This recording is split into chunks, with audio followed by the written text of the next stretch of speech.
کبھی ایسے حاضری ہو، کبھی ایسے حاضری ہو، در مصطفیٰ پہ میری، کبھی ایسے حاضری ہو، میرے سامنے ہو روزہ۔ وقال ربكم ادعوني استجب لكم، وقال النبي صلی اللہ علیہ وسلم الدعاء سلاح المومن۔ دعا لغوی اعتبار سے پکارنے کو کہتے ہیں۔ جب ایک شخص آواز دیتا ہے یا پکارتا ہے یا بلاتا ہے تو اسے دعا کہتے ہیں۔ شرعی اعتبار سے دعا کہتے ہیں کہ اللہ کی بارگاہ میں، اللہ کے حضور میں التجا کرنا، گڑ گڑانا اور اللہ تعالیٰ سے مانگنا، یہ شرعی دعا ہے۔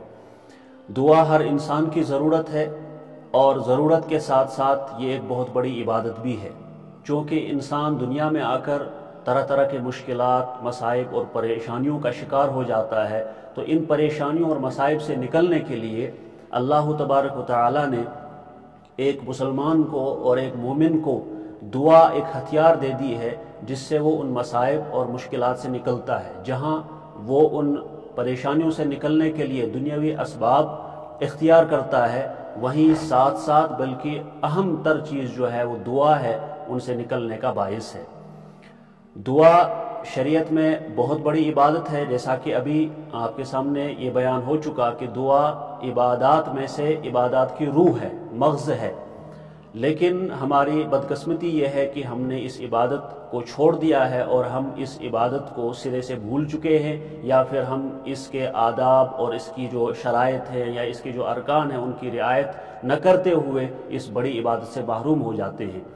چنانچہ روایات کی روشنی میں فقہا نے دعا کے کچھ آداب لکھے ہیں، کچھ شرائط لکھی ہیں۔ ان میں سے کچھ آداب وہ ہیں جو دعا سے پہلے کی جانی چاہیے، اور کچھ وہ ہیں جو دعا کے وقت ہونی چاہیے۔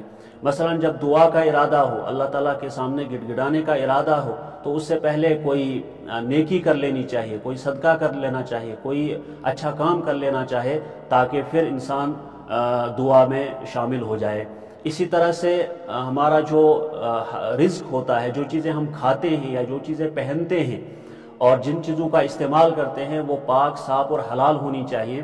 ایک حدیث میں ہے، حضرت ابو ہریرہ رضی اللہ تعالیٰ عنہ کی لمبی حدیث ہے مسلم شریف میں، اس میں آخر میں آپ صلی اللہ علیہ وسلم فرماتے ہیں کہ ایک شخص لمبے سفر پر آتا ہے، پھر اس کے بال پراگندہ ہیں، اس کا لباس پراگندہ ہے، اور پھر وہ کہتا ہے یا ربی یا ربی، اپنے پروردگار سے مانگتا ہے۔